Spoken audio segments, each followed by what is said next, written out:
بسم الله الرحمن الرحيم. ومن يشاقق الرسول من بعد ما تبين له الهدى ويتبع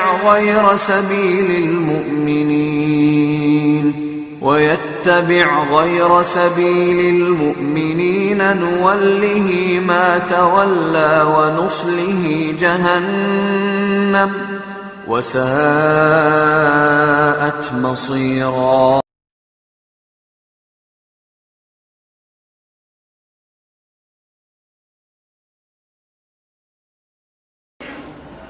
إن الحمد لله نحمده ونستعينه ونستغفره ونعوذ بالله من شرور أنفسنا ومن سيئات أعمالنا من يهده الله فلا مضل له ومن يضلل فلا هادي له وأشهد أن لا إله إلا الله وحده لا شريك له وأشهد أن محمدا عبده ورسوله. يا أيها الذين آمنوا اتقوا الله حق تقاته ولا تموتن إلا وأنتم مسلمون. يا أيها الناس اتقوا ربكم الذي خلقكم من نفس واحدة وخلق منها زوجها وبث منهما رجالا كثيرا ونساء واتقوا الله الذي تساءلون به والأرحام إن الله كان عليكم رقيبا. يا أيها الذين آمنوا اتقوا الله وقولوا قولا سديدا يصلح لكم أعمالكم ويغفر لكم ذنوبكم ومن يطع الله ورسوله فقد فاز فوزا عظيما.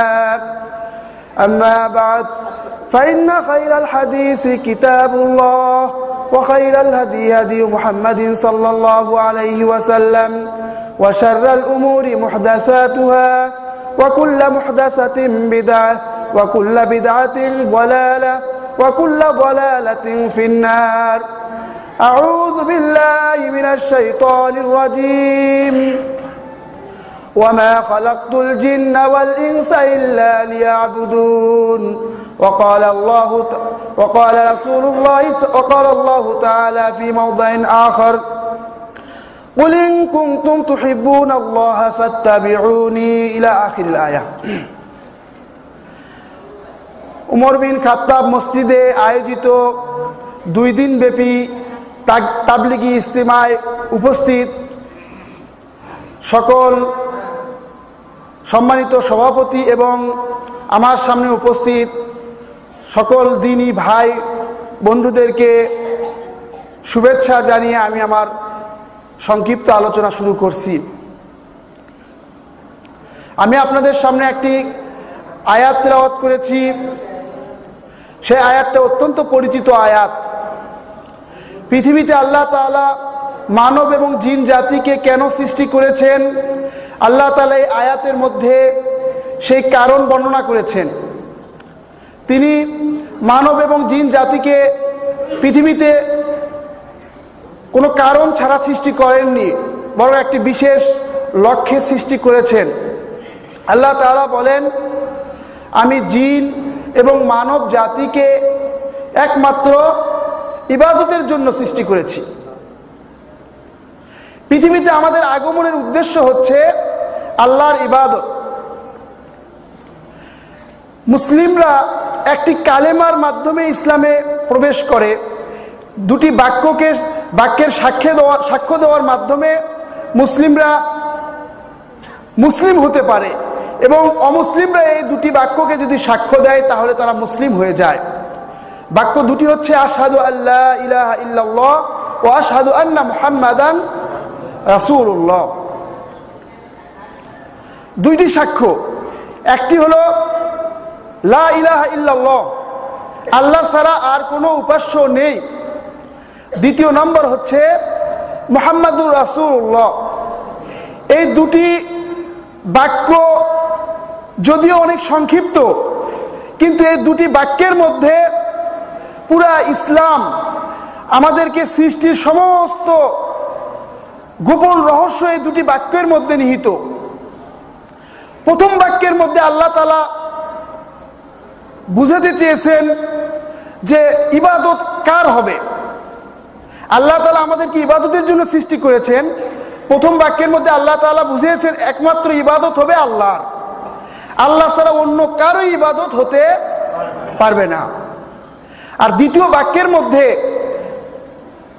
ইবাদত আমরা কিভাবে করব, আল্লাহর ইবাদত করব ঠিক আছে, কিন্তু ইবাদতটা কি নিজের ইচ্ছা মতো করব নাকি বিশেষ পদ্ধতিতে করব, কোন পদ্ধতিতে ইবাদত করব, এটা কালেমার দ্বিতীয় অংশের মধ্যে পরিষ্কার হয়েছে যে একমাত্র রাসূলুল্লাহ সাল্লাল্লাহু আলাইহি ওয়াসাল্লামের আনিত পদ্ধতি অনুযায়ী আমাদেরকে ইবাদত করতে হবে।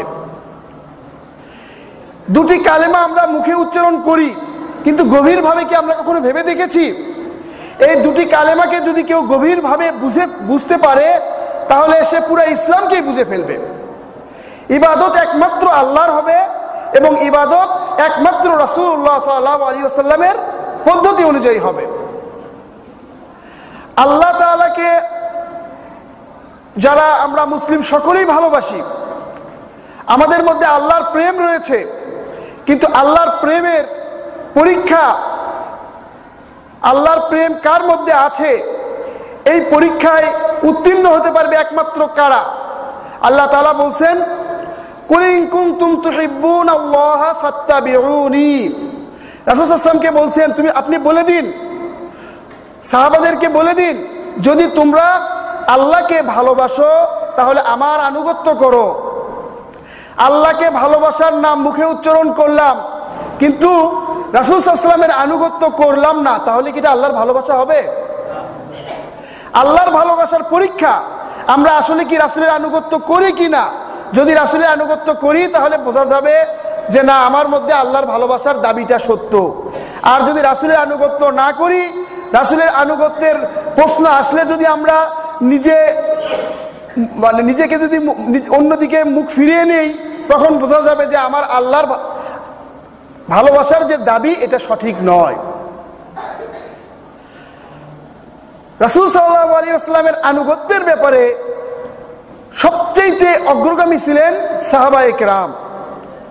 আল্লাহ তাআলা উম্মতের মধ্যে সবচেয়ে শ্রেষ্ঠ অংশকে রাসূল সাল্লাল্লাহু আলাইহি ওয়াসাল্লামের সাহাবা হিসেবে নির্বাচিত করেছিলেন।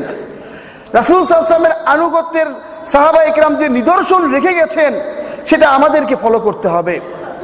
সাহাবায়ে কেরাম কিভাবে রাসূলের আনুগত্য করেছেন এ ব্যাপারে আমি কয়েকটি হাদিস উঠিয়ে ধরবো ইনশাআল্লাহ। সাহাবায়ে কেরামের সামনে যখন আনুগত্যের প্রশ্ন এসেছে তখন তারা পৃথিবীর সকল মানুষকে রাসূলের আনুগত্যের সামনে তুচ্ছ মনে করেছেন। যখন রাসূলের আনুগত্য এসেছে তখন সব কিছু সেখানে বিলীন হয়ে গেছে। তিরমিজি শরীফে একটি হাদিস, হযরত সালেম বিন আব্দুল্লাহ হাদিসটি বর্ণনা করেন। তিনি বলেন, সিরিয়ার একজন অধিবাসী হযরত আব্দুল্লাহ ইবনে ওমরকে প্রশ্ন করলেন হজ্জে তামাত্তু সম্পর্কে। হজ্জে তামাত্তু হচ্ছে একই সাথে হজ এবং উমরা করা।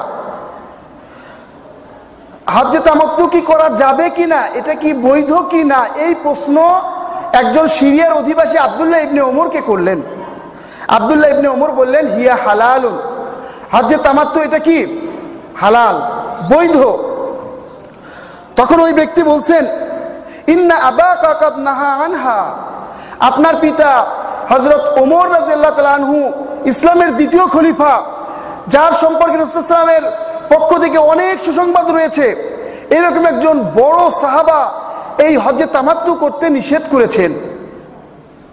তখন আব্দুল্লাহ ইবনে ওমর কি বলছেন, আর রাআইতা ইন কানা আবি নাহা আনহা ওয়া সানাহা রাসূলুল্লাহ, তোমার কি মত,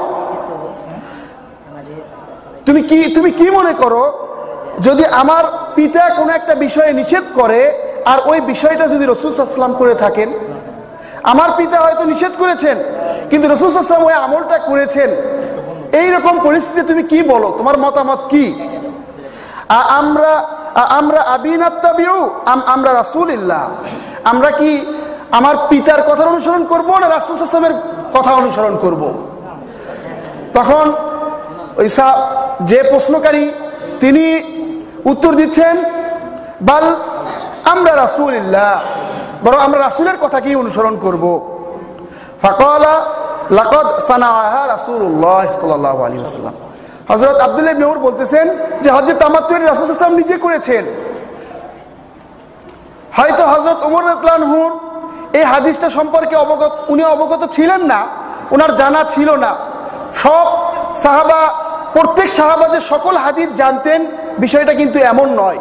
যারা ইসলাম সম্পর্কে অধ্যয়ন করেছেন, ইসলাম সম্পর্কে জ্ঞান রাখেন, তাদের কাছে এই বিষয়টা পরিষ্কার। অনেক সাহাবার কাছে অনেক হাদিস জানা থাকতো না। ওমর রাদিয়াল্লাহু আনহু হয়তো এই হাদিসটা জানা ছিল না, এই জন্য উনি হজ্জে তামাত্তু করতে নিষেধ করেছিলেন, কিন্তু রাসূল সাল্লাল্লাহু আলাইহি ওয়াসাল্লাম হজ্জে তামাত্তু করেছিলেন। এই একই প্রশ্ন যখন ইবনে আব্বাসকে হযরত উরওয়া রাদিয়াল্লাহু আনহু করলেন, হযরত উরওয়া একজন বিখ্যাত তাবিঈন, উনি ইবনে আব্বাসকে এই প্রশ্ন করলেন যে হজ্জে তামাত্তু কি করা যাবে কিনা। অথচ আবু বকর রাদিয়াল্লাহু আনহু, হযরত ওমর রাদিয়াল্লাহু আনহু দুইজন খলিফা হজ্জে তামাত্তু করতে নিষেধ করেছেন।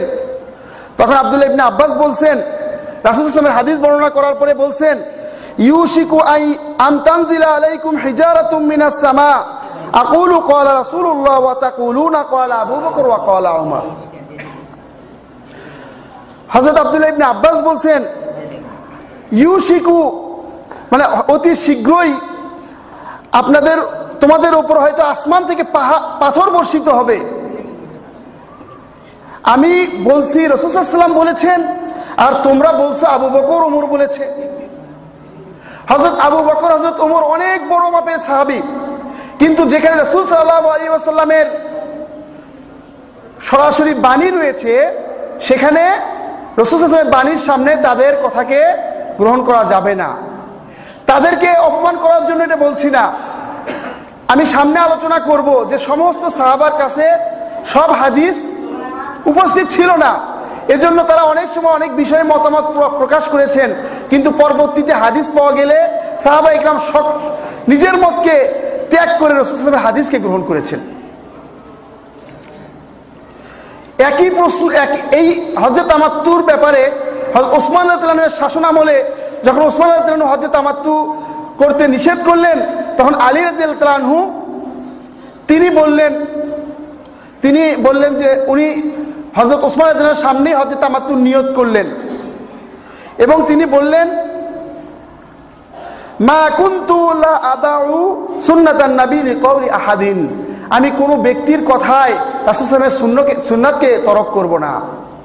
এটাই ছিল সাহাবা ইকরামের রাসূল সাল্লাল্লাহু আলাইহি ওয়াসাল্লামের হাদিস মানার নমুনা, রাসূল সাল্লাল্লাহু আলাইহি ওয়াসাল্লামের সুন্নাহ মানার নমুনা।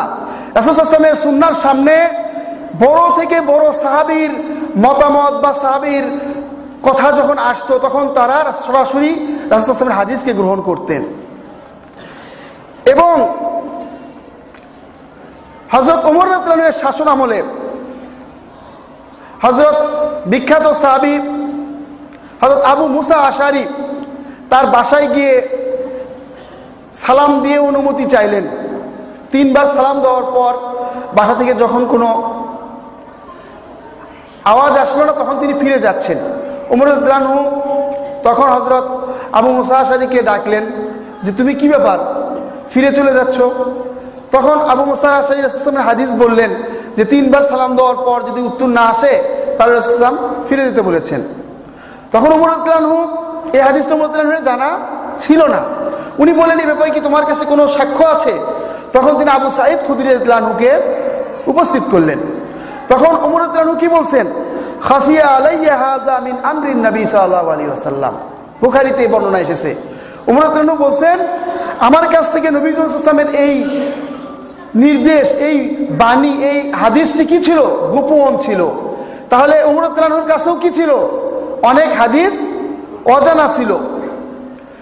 ওমর রাদিয়াল্লাহু আনহুর খিলাফতকালে এক পাগড়ি মহিলা ব্যভিচার করার কারণে ওমর রাদিয়াল্লাহু আনহু নির্দেশ দিলেন তাকে পাথর মেরে হত্যা করো। ওই মহিলাকে পাথর মেরে হত্যা করার জন্য নিয়ে যাওয়া হচ্ছে।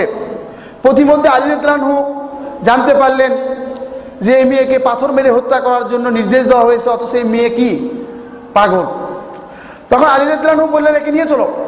উমর রাদিয়াল্লাহু আনহু দরবারে নিয়ে আসার পরে উনি হাদিস বললেন যে 3টা বিষয় থেকে কালি শুকিয়ে গেছে, 3 ধরনের লোকের কোনো হিসাব হবে না। এক ধরনের লোক যারা ঘুমন্ত, শিশু এবং পাগল, যারা কি বেহুশ। এই মহিলা হলো পাগল, সুতরাং তার কি হবে না, কোনো বিচার দুনিয়াতে হবে না। আল্লাহ তাআলা পাগলদের কি কোনো হিসাব হবে না। এই কথা জানার পর ওমর রাদিয়াল্লাহু আনহু সঙ্গে সঙ্গে তার ফতোয়া থেকে ফিরে আসলেন এবং আলী রাদিয়াল্লাহু আনহু এর হাদিসকে গ্রহণ করলেন। তিনি তো এমন বলতে পারতেন যে একটা বিষয় সিদ্ধান্ত হয়ে গেছে, এখন আর সিদ্ধান্ত পাল্টানো যাবে না, আগে সিদ্ধান্ত হওয়ার আগে তুমি বলতে না। রাসূল সাল্লাল্লাহু আলাইহি ওয়াসাল্লামের হাদিস আসার পরে সঙ্গে সঙ্গে রাসূল সাল্লাল্লাহু আলাইহি ওয়াসাল্লামের হাদিসকে গ্রহণ করেছেন। হযরত আবু বকর রাদিয়াল্লাহু আনহু এর শাসনামলে হযরত আবু বকর রাদিয়াল্লাহু আনহুকে একবার প্রশ্ন করা হইল, ওয়াফাকিহাতা ওয়া আব্বা, এই আয়াতের ব্যাখ্যা, এই আয়াতের তাফসীর সম্পর্কে ওনাকে প্রশ্ন করা হলো। উনি বলছেন, আইয়ু সামাইন তুযিল্লুনি ওয়া আইয়ু আরদিন তুকিল্লুনি ইযা কুলতু ফি কিতাবিল্লাহ মা লাম আ'লাম। আবু বকর রাদিয়াল্লাহু আনহু এর এই আয়াতের ব্যাখ্যা জানা ছিল না। উনি কিন্তু এখনকার যে মানুষের যে একটা স্বভাব, অনেক বড় আলেম আমাকে প্রশ্ন করলো, আমি যদি উত্তর না দিয়ে বলে দিই এই বিষয়টা আমার জানা নেই, তাহলে আমার প্রেস্টিজ নষ্ট হয়ে যাবে, সুতরাং যেভাবেই হোক একটা উত্তর দিয়ে দিতে হবে। এখন কিন্তু এখনকার আলেমদের মধ্যে এইরকম একটা প্রবণতা দেখা যায়, তারা নিজের মান সম্মানকে ইসলাম থেকে বড় মনে করে, নিজের মান সম্মান রক্ষা করতে গিয়ে ইসলামের 12টা বাজিয়ে দেয়। কিন্তু আবু বকর রাদিয়াল্লাহু আনহু এর মতো একজন ব্যক্তিত্ব, যিনি রাসূল সাল্লাল্লাহু আলাইহি ওয়াসাল্লামের পর মুসলিম উম্মার মধ্যে সবচেয়ে সম্মানিত ব্যক্তি, তিনি কি বলছেন যে আমি যে জিনিস জানি না সেই বিষয়ে যদি আমি কথা বলি, তাহলে কোন আসমান আছে যে আমাকে ছায়া দিবে, কোন জমিন আছে যে আমার ভার বহন করবে। সাহাবায়ে কেরাম নিজের ইজ্জত সম্মানকে কিছুই মনে করেননি ইসলামের সামনে, ইসলামকে রক্ষা করাটাকেই নিজের সম্মান হিসেবে গ্রহণ করেছিলেন। এই সব ঘটনা থেকে আমাদের শিক্ষা নিতে হবে। ইবনে হাজার আসকালানী রাহমাতুল্লাহ আলাইহি, যিনি একজন অনেক উঁচু মাপের মুহাদ্দিস ছিলেন, তিনি বলতেছেন, আস-সুন্নাতু ক্বাদ তাখফা আলা বাযি আকাবিরিস সাহাবা ওয়া তাত্তালিউ আলাইহা আহাদুহু। অনেক হাদিস, অনেক সুন্নাহ অনেক বড় বড় সাহাবাদের কাছেও কি ছিল, জানা ছিল না, তাদের কাছে গোপন ছিল, অথচ অনেক সাধারণ সাহাবারা এই হাদিসগুলো, এই সুন্নাত সম্পর্কে কি জ্ঞান রাখতেন। ওয়ালিহাযা লা ইয়ালতাফিতু ইলাল আরা ওয়ালাউ কাওয়িয়াত মা ওয়াজুদি সুন্নাতিন তুখালিফুহা। এজন্য কোন মতামত, সাহাবা যত বড় সাহাবা ইকরাম হোক, তারা বিভিন্ন কারণে সুন্নাহ না জানার কারণে হয়তো একটা বিষয়ে ইজতিহাদের উপর ফয়সালা দিয়েছেন, একটা মত দিয়েছেন। এই মতগুলোর বিপক্ষে যদি কোনো সাহাবা, সাধারণ সাহাবার কাছেও যদি রাসূলের কোনো হাদিস পাওয়া যায়, আর সেই হাদিসটা যদি সাহাবাদের ফতোয়ার বিরোধী হয়, তাহলে কি করতে হবে, ওই হাদিসকেই গ্রহণ করতে হবে। এটা ইবনে হাজার আসকালানী একটা সারাংশ নিয়ে আসতেছেন সাহাবাদের, পূর্ণ সাহাবাদের সময়ের উপর। সব সাহাবার কাছে সব হাদিস ছিল না, এর একটি বাস্তব কারণ হচ্ছে রাসূল সাল্লাল্লাহু আলাইহি ওয়াসাল্লাম যখন হাদিস বর্ণনা করেছেন, তখন সামনে লক্ষ লক্ষ সাহাবা সবাই কি উপস্থিত থাকতো না। তখন সামনে যে সকল সাহাবা উপস্থিত থাকতো, তারাই সেই হাদিস সম্পর্কে অবগত হতো এবং পরবর্তীতে তারা অন্যদেরকে হাদিস পৌঁছে দিত। অনেক সাহাবা ইকরাম হাদিস জানতো, তারা যুদ্ধের কারণে ইসলাম প্রচারের জন্য সিরিয়ায় চলে গেছে, বসরায় চলে গেছে, কুফায় চলে গেছে, বুখারা, সমরকন্দ, বিভিন্ন এলাকায় যখন সাহাবা ইকরাম ছড়িয়ে পড়েছে, তখন মদিনায় যখন হযরত আবু বকরের শাসনামল, হযরত ওমরের শাসনামল, বিভিন্ন সমস্যা যখন সামনে এসেছে, তখন তারা মদিনায় ঘোষণা দিয়েছে, এই বিষয়ে রাসূল সাল্লাল্লাহু আলাইহি ওয়াসাল্লামের বাণী কার কাছে আছে, তাকে তোমরা নিয়ে আসো। মদিনায় এলান করার পরে সাহাবা ইকরাম চলে আসছে, এসে বলছে এই বিষয়ে রাসূল সাল্লাল্লাহু আলাইহি ওয়াসাল্লাম এইভাবে সমাধান দিয়েছেন। তখন খলিফা ওই হাদিসের মাধ্যমেই সমাধান দিতেন। আর যখন অনেক খোঁজাখুঁজির পর সাহাবাকে পাওয়া যেত না, তখন তারা কোরআনের আয়াতের উপর ভিত্তি করে ইজতিহাদের উপর সমাধান দিতেন। কিন্তু সমাধান দেওয়ার কিছুদিন পর দেখা যেত সেই সুদূর সিরিয়া থেকে, সুদূর কুফা থেকে একজন সাহাবা এসেছেন। আসার পরে খলিফার যেই সিদ্ধান্ত শুনে দেখেছেন যে রাসূল সাল্লাল্লাহু আলাইহি ওয়াসাল্লামের সিদ্ধান্তের সাথে অমিল। তখন খলিফাকে যে রাসূল সাল্লাল্লাহু আলাইহি ওয়াসাল্লামের হাদিস সম্পর্কে অবগত করেছেন, সঙ্গে সঙ্গে খলিফারা সেই হাদিসকে গ্রহণ করেছেন, নিজের ফতোয়াকে ছুঁড়ে মেরেছেন। অনেক সময় দেখে গেছে সাহাবায়ে খলিফার মৃত্যুবরণ করেছেন, কিন্তু সেই সময় ওই হাদিসটা প্রসিদ্ধি লাভ করেনি, কিন্তু পরবর্তীতে ওই সাহাবা ওই হাদিসটাকে বর্ণনা করেছেন, তখন মানুষ ওই হাদিস জানতে পেরেছেন। এজন্য আমাদের সাহাবাদের জীবনী থেকে শিক্ষা নিতে হবে, তারা রাসূল সাল্লাল্লাহু আলাইহি ওয়াসাল্লামের হাদিসকে কিভাবে গ্রহণ করেছেন। হাদিসের সামনে অন্য কাউকে তারা পরোয়া করেননি। আল্লাহ তাআলা পবিত্র কোরআনে বলেন, ইয়া আইয়ুহাল্লাযীনা আমানু আতিউল্লাহ ওয়া আতিউর রাসূল ওয়া উলিল আমরি মিনকুম। সূরা নিসার 59 নম্বর আয়াতে আল্লাহ তাআলা বলছেন, হে মুমিনগণ, তোমরা আল্লাহর আনুগত্য করো, আতিউর রাসূল, তার রাসূলের আনুগত্য করো, ওয়া উলিল আমরি মিনকুম, এবং তোমাদের মাঝে যারা উলিল আমর রয়েছে তাদের আনুগত্য করো। উলিল আমর কারা? এই ব্যাপারে হযরত আব্দুল্লাহ ইবনে আব্বাস বলেন, উলিল আমর হচ্ছে আহলুল ফিকহ ওয়াদ দ্বীন, আলেম সমাজ হচ্ছে উলিল আমর। আরেকটি ব্যাখ্যায় এসেছে উলিল আমর হচ্ছে মুসলিম শাসক। আল্লাহ তাআলার এবং রাসূল সাল্লাল্লাহু আলাইহি ওয়াসাল্লামের আনিত বিধানকে আলেমরা মানুষের কাছে কি করেন? দাওয়াতের মাধ্যমে পৌঁছে দেয়, আর শাসকরা সেই বিধানগুলোকে সমাজে বাস্তবায়ন করে। এজন্য আলেমদের এবং উলিল আমর অর্থাৎ শাসকদেরকে আনুগত্য করার জন্য এই আয়াতে আমাদের নির্দেশ দেওয়া হয়েছে। হযরত ইবনে হাজার আসকালানি বলেন, আতিউ শব্দটা আল্লাহর পূর্বে এবং রাসূলের পূর্বে নিয়ে আসা হয়েছে, কিন্তু উলিল আমরের পূর্বে আনা হয়নি। এই কথা বোঝানোর জন্য যে উলিল আমররা, আলেম এবং শাসকরাও আল্লাহ এবং তার রাসূলের আনুগত্য করেই তাদের কি করবে? ফয়সালা দিবে এবং দাওয়াত দিবে। কোনো আলেম নিজের পক্ষ থেকে কিছুই বলার অধিকার রাখে না। আল্লাহ এবং তার রাসূলের পক্ষ থেকে যেটা এসেছে সেটাকেই আলেমরা দাওয়াত দিবে এবং শাসকরা সেটাকেই বাস্তবায়ন করবে। অনেকে এই আয়াত থেকে আলেমদেরকে সম্পূর্ণ আলাদা একটা দলিল হিসেবে সাব্যস্ত করে যে আল্লাহ রাসূলের পাশাপাশি আলেমদের কথাও কি হবে? দলিল হবে। এটা সম্পূর্ণ ভুল। এই আয়াতের ব্যাখ্যায় যদি আমি একটা হাদিস বর্ণনা করি তাহলে আপনাদের কাছে অনেকটা পরিষ্কার হবে। বুখারীতে হাদিসটা এসেছে, রাসূল সাল্লাল্লাহু আলাইহি ওয়াসাল্লাম বাআসান নাবিয়্যু সারিয়াতান, রাসূল সাল্লাল্লাহু আলাইহি ওয়াসাল্লাম একটি যুদ্ধের দলকে পাঠালেন। ওয়াস্তামালা রাজুলাম মিনাল আনসার, এবং আনসারদের মধ্যে থেকে একজন ব্যক্তিকে সেই দলের নেতা নির্বাচন করলেন। ওয়া আমারাহুম আন ইউতিউহু, এবং সাহাবাদেরকে নির্দেশ দিলেন তোমরা তার আনুগত্য করো। ফাগাদিবা, ওই নেতা কোনো কারণে একবার সাহাবায়ে কিরামদের প্রতি রাগান্বিত হলো। রাগান্বিত হয়ে বলছেন, আলাইসা আমারাকুমুন নবী আন ইউতিউনি, নবী কি তোমাদেরকে আমার আনুগত্য করার নির্দেশ দেননি? সাহাবায়ে কিরাম বললেন হ্যাঁ। তখন ওই নেতা বলছেন তোমরা কিছু কাঠ জমা করো, এবং কাঠ জমা করার জন্য বললেন। সাহাবায়ে কিরাম কাঠ একত্রিত করলেন, তারপরে বললেন এই কাঠে আগুন ধরাও। সাহাবায়ে কিরাম কাঠে আগুন ধরালেন। এরপরে তিনি বলছেন উদখুলুহা, তোমরা এই আগুনে লাফ দাও। এখন রাসূল সাল্লাল্লাহু আলাইহি ওয়াসাল্লাম নেতার আনুগত্য করতে বলছেন, তো নেতা বলছেন তোমরা আগুনে লাফ দাও। তখন সাহাবায়ে কিরাম কি করছেন? জালা বাযুহুম ইউমসিকু বাযান, সাহাবায়ে কিরাম একে অন্যকে থামাচ্ছেন বা একে অন্যের হাত ধরে রাখছেন। ওয়া ইয়াকুলুন, এবং তারা বলছেন ফারারনা ইলান নবী মিনান নার, আগুন থেকে বাঁচার জন্যই তো আমরা রাসূল সাল্লাল্লাহু আলাইহি ওয়াসাল্লামের কাছে এসেছি, ইসলাম ধর্ম গ্রহণ করেছি। যে আগুন থেকে বাঁচার জন্য আমরা ইসলাম ধর্ম গ্রহণ করেছি, আর আপনি আমাদেরকে সেই আগুনে লাফ দিতে বলছেন। এরকম কিছুক্ষণ কথাবার্তা চলতেছে, এর মধ্যে আগুন নিভে গেল এবং শাসক ওই নেতার রাগও ঠান্ডা হয়ে গেল।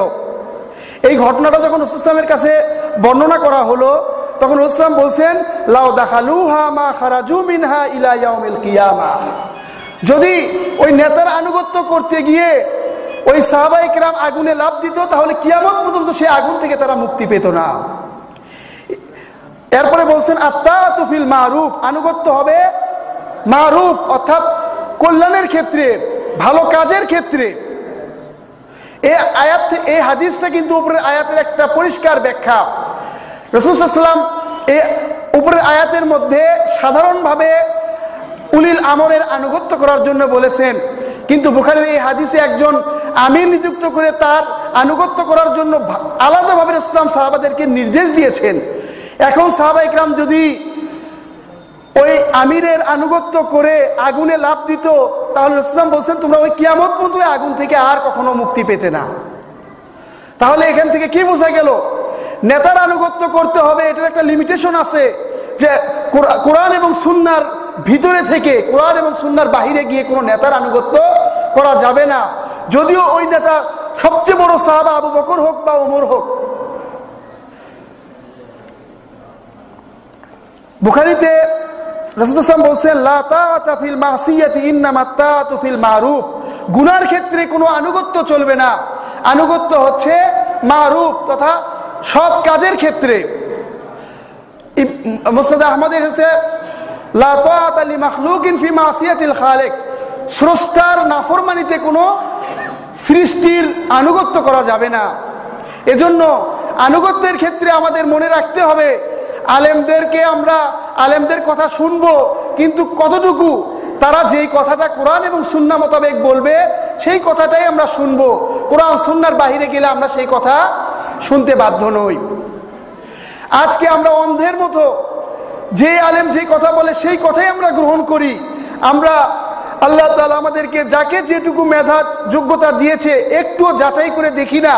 পৃথিবীর সকল কাজ আমরা সঠিকভাবে করি, আমাদেরকে কোনো কাজে কেউ ঠকাতে পারে না, কিন্তু দিনের ব্যাপারে গেলে আমরা কিছুই বুঝি না। যে যেভাবে আমাদেরকে বলছে আমরা সেভাবে করতেছি। এজন্য আমাদের দেশে এত দিন নিয়ে এত সমস্যার সৃষ্টি হয়েছে।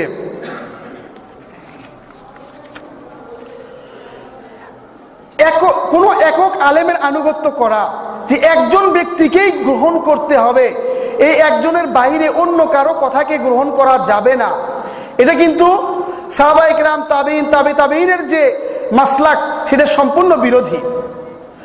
পৃথিবীর রাসূল নবীদের পর সবচেয়ে শ্রেষ্ঠ মানব হচ্ছে সাহাবায়ে কেরাম।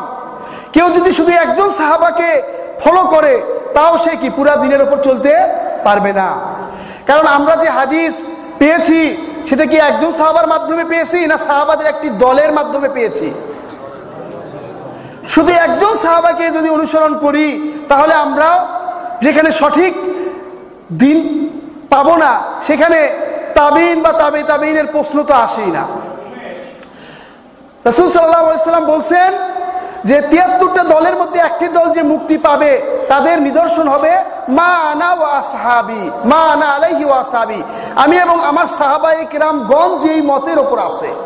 এখানে কিন্তু সাহাবাদের জামাতকে বোঝানো হয়েছে, কোনো একজন সাহাবাকে বোঝানো হয়নি। এজন্য যারা বলে যে তাকলিদে শাখসি অর্থাৎ একজন ব্যক্তির অনুসরণ করতে হবে এবং এটাকে তারা কি মনে করে? ফরজ মনে করে এবং এটাকে ফরজ বলে প্রচার চালায়। যদি কেউ তাকলিদ শব্দটার আবিধানিক অর্থ নিয়ে গবেষণা করে তাহলে তাকলিদ শব্দের অসারতা তার কাছে পরিষ্কার হবে। তাকলিদ শব্দের আবিধানিক অর্থ যে কোনো আরবি অভিধানে দেখেন, সেখানে লেখা আছে কাল্লাদা ফুলানান আই ইত্তাবাহু ফিমা ইয়াকুলু আও ইয়াফআলু মিন গায়রি তাআম্মুলিন ওয়ালা দালিলিন। তাকলিদ শব্দের অর্থ হলো কোনো ব্যক্তির কথা এবং কাজের অনুসরণ করা কোনো ধরনের চিন্তা ভাবনা এবং কোনো ধরনের দলিল ছাড়া, কোনো ধরনের চিন্তা ভাবনা এবং কোনো ধরনের দলিল ছাড়া কারো কথার অনুসরণ করা, এটাকে বলা হয় তাকলিদ। তাকলিদের সংজ্ঞা দিতে গিয়ে মুসাল্লামুস সাবুত হানাফি মাযহাবের একটি বিখ্যাত উসুলের গ্রন্থ, সেখানে বলা হচ্ছে আর তাকলিদ আল আমালু বিগাইরিল গায়র মিন গায়রি হুজ্জাতিন। তাকলিদ বলা হয় অন্যের কথার উপর আমল করা কোনো প্রকার দলিল ছাড়া। অথচ আল্লাহ তাআলা পবিত্র কোরআনে কি বলছেন? কুল হাতু বুরহানাকুম ইন কুনতুম সাদিকিন, যদি তোমরা সত্যবাদী হয়ে থাকো তাহলে দলিল নিয়ে আসো। অন্ধ অনুসরণ আর দলিল নিয়ে আসা দুটো কথার মধ্যে কি বৈপরীত্য আছে কিনা? আল্লাহ বলছে সত্যবাদীরা দলিল নিয়ে আসবে, সত্যবাদীরা দলিল ছাড়া কোনো কাজ করবে না। আল্লাহ তাআলা অন্যত্র বলতেছেন ওয়ালা তাকিফু মা লাইসা লাকা বিহি ইলম, যে বিষয়ে তোমার কোনো জ্ঞান নেই সেই বিষয়ের অনুসরণ করো না, যে বিষয়ে জ্ঞান নেই সেই বিষয়ের অনুসরণ করো না। অর্থাৎ যে বিষয়ে আমি অন্ধ অনুসরণ করতেছি, কিছুই জানি না, দলিল জানি না, সেই বিষয়ে কি আমার জ্ঞান আছে? তাহলে পবিত্র কোরআন থেকে দেখা যাচ্ছে অন্ধ অনুসরণ করাকে আল্লাহ তাআলা নিষেধ করেছেন।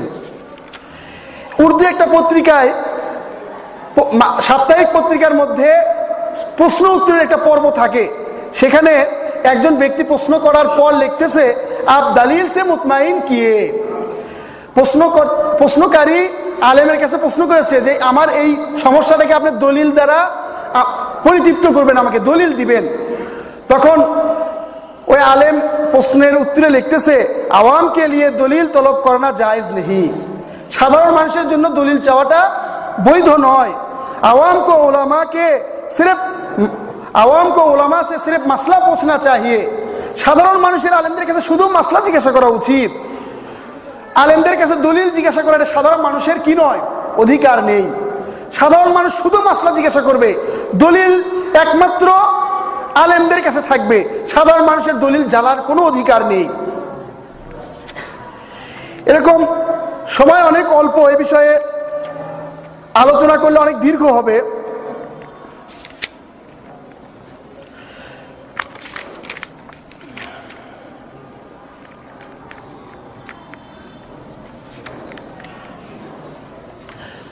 আমাদের সম্মানিত চার ইমাম, তারা ইসলামের সেবায়, ইসলামের গবেষণায় তাদের সম্পূর্ণ জীবনকে উৎসর্গ করেছেন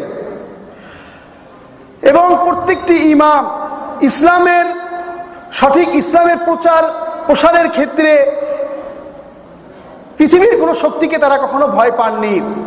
এবং এ কারণে তাদেরকে হযরত আবু হানিফা রাহমাতুল্লাহ আলাইহিকে জেলে মৃত্যুবরণ করতে হয়েছে, হযরত আহমদ ইবনে হাম্বলকে দীর্ঘদিন জেলে শাস্তি ভোগ করতে হয়েছে। এরকম যুগ যুগ ধরে অসংখ্য আলেম ইসলাম নিয়ে গবেষণা করেছেন। আমরা সকল গবেষকদের গবেষণা থেকেই কি হব? উপকৃত হব। সকল গবেষকরা যে গবেষণা করেছেন সেই গবেষণাগুলো থেকে কোরআন এবং সুন্নাহ ভিত্তিক আমরা উপকৃত হব। যদি বলা হয় যে একজনের গবেষণার মধ্যে যদি আমাকে সীমাবদ্ধ করে দেওয়া হয় যে একজন ইমামের যে গবেষণা এটাই তোমাকে মানতে হবে, এর বাইরে তুমি অন্য কিছুই মানতে পারবে না, তাহলে আমরা অনেক গবেষণা, অনেক ভালো ভালো বিষয় থেকে কি হব? বঞ্চিত হব। এবং কোনো ইমামই কিন্তু এই কথা বলেনি যে আমাকেই তোমরা অনুসরণ করো, বরং ইমামরা বলে গেছেন, কি বলেছেন? ইমাম মালিক বলছেন কুল্লুন নাস ইউখাযু মিনহু ওয়া ইউখাযু আলাইহি ইল্লা সাহিবু হাদাল কবর। প্রত্যেক মানুষের কিছু গ্রহণও করা যাবে, কিছু বর্জনও করা যাবে এই কবরের অধিবাসী ছাড়া। এরপর রাসূল সাল্লাল্লাহু আলাইহি ওয়াসাল্লামের কবরের দিকে তিনি ইশারা করছেন। একমাত্র রাসূল সাল্লাল্লাহু আলাইহি ওয়াসাল্লামের সবকিছু গ্রহণ করা যাবে, এই রাসূল সাল্লাল্লাহু আলাইহি ওয়াসাল্লাম ছাড়া পৃথিবীর কোনো মানবের সবকিছু গ্রহণ করা যাবে না। ইমামরা বলেছেন ইজা কুলতু কওলান ফাআরিজুহু আলা কিতাবিল্লাহ ওয়া সুন্নতি রাসূলিল্লাহ, যখন আমি কোনো কথা বলি তখন তোমরা এটা আল্লাহর কিতাব এবং রাসূলের সুন্নতের সামনে পেশ করো। রাসূলের কিতাব, রাসূল সাল্লাল্লাহু আলাইহি ওয়াসাল্লামের সুন্নাহ এবং কোরআনের সাথে এটাকে মিলিয়ে দেখো। ফাইন ওয়াফাকাহুমা ফাকবালুহু ওয়া মা খালাফাহুমা ফারাদ্দুহু, যদি কোরআন এবং সুন্নাহর সাথে এটা মিলে যায় তাহলে তোমরা এটা গ্রহণ করো, আর যদি কোরআন এবং সুন্নাহর সাথে না মেলে তাহলে তোমরা এটাকে বর্জন করো। ওয়াদরিবু বিকাউলি আরযাল হায়াত, এবং আমার কথাকে তোমরা দেওয়ালে নিক্ষেপ করো। তাদের মধ্যে কোরআন সুন্নাহর অনুসরণ 100% ছিল। হযরত আবু ইউসুফ বলছেন লা ইয়াহুল্লু লি আহাদিন আন ইয়াকুলা মাকালাতানা হাত্তা ইয়ালামা মিন আইনা কুলনা। হযরত ইউসুফ, ইমাম ইউসুফ হযরত আবু হানিফার দুইজন ছাত্রের মধ্যে একজন অন্যতম ছাত্র, উনি বলছেন কারোর জন্য বৈধ হবে না আমাদের কথাগুলোকে গ্রহণ করা যতক্ষণ না জানে আমরা এই কথাগুলো কোথায় থেকে গ্রহণ করেছি। এবং একজন আলেম যখন কোরআন এবং সুন্নাহর ভিত্তিতে সমাধান দিবেন, তখন তার সমাধান যে সবই সঠিক হবে এটা কিন্তু ঠিক না। বুখারীতে হাদিস এসেছে, রাসূল বলেন, ইজা হাকামা হাকিমুন, যখন কোনো বিচারক ফয়সালা দিবেন, সিদ্ধান্ত দিবেন, ফাজতাহাদা সুম্মা আসাবা, সিদ্ধান্ত দেওয়ার ক্ষেত্রে তিনি যে গবেষণা করলেন, গবেষণা করে যদি তিনি সঠিক সিদ্ধান্তে উপনীত হন, ফালাহু আজরান, তাহলে তিনি 2টা সওয়াব পাবে। ওয়াইজা হাকামা, আর যখন সিদ্ধান্ত দিবে, সুম্মা আখতা, অথবা সিদ্ধান্ত দিতে গিয়ে গবেষণা করার পরেও তিনি কি করলেন, ভুল করলেন, ফালাহু আজরুন, তাহলে তার জন্য 1টি নেকি। তাহলে এই হাদিস থেকে পরিষ্কার বোঝা যায়, যারা কোরআন সুন্নাহ নিয়ে গবেষণা করে, যে সকল আলেম, যে সকল বিচারক, তারা সঠিকও করতে পারেন, ভুলও করতে পারেন। তারা সঠিক ফয়সালা দিলে ডবল সওয়াব পাবে, আর ভুল ফয়সালা দিলেও তারা সওয়াব পাবে। পাকিস্তানের বিখ্যাত একজন প্রসিদ্ধ আলেম তকি উসমানী, উনি বলতেছেন, মুস্তাহিদিন উম্মত কিসি কে নজদীক মাসুম और खताओं से पाक नहीं है। উম্মতের যারা মুস্তাহিদ গবেষক, তারা ভুল থেকে সম্পূর্ণ পুত পবিত্র নন। অর্থাৎ মুস্তাহিদদেরও কি হয়, ভুল হয়। এজন্য যদি কেউ এই কথা মনে করে যে একজন মুস্তাহিদেরই অন্ধ অনুসরণ করতে হবে, তাহলে মুস্তাহিদের যে গবেষণা কিছু ভুল রয়েছে, কিছু শুদ্ধ রয়েছে, সবগুলোকে তাকে মেনে নিতে হবে। অথচ সবগুলোকে মেনে নেওয়াটা সালফে সালিহিনের যে তরিকা, এটার সাথে সাংঘর্ষিক। হযরত ওমর রাদিয়াল্লাহু আনহু বলেন, as-sunnatu ma sannahu Allahu wa rasuluhu, সুন্নাত তো সেটাই যেটা আল্লাহ এবং তার রাসূল সুন্নাত করেছেন। ওয়ালা তাজআলু খাতা'আর রা'ই সুন্নাতান লিল উম্মাহ, উম্মত কোন ভুল সিদ্ধান্তকে, কোন আলেম বা কোন গবেষকের ভুল সিদ্ধান্তকে তোমরা উম্মতের জন্য সুন্নত সাব্যস্ত করো না। মুস্তাহিদিনদের যে ভুল, এই ভুলগুলোকে আমাদের যখন ভুলটা কোরআন সুন্নাহ ভিত্তিক প্রমাণিত হয়ে যাবে, তখন ওই ভুলকে আর গ্রহণ করা যাবে না। মাগরিবের নামাজের সময় প্রায় কাছে চলে এসেছে, এজন্য আমি যে এই সংক্ষিপ্ত কথা বললাম, যা বুঝাতে চাইলাম, আপনারা আশা করি বুঝতে পেরেছেন। আল্লাহ তাআলা আমাদেরকে আজকের কথার উপর আমল করার তৌফিক দান করুন। আসসালামু আলাইকুম।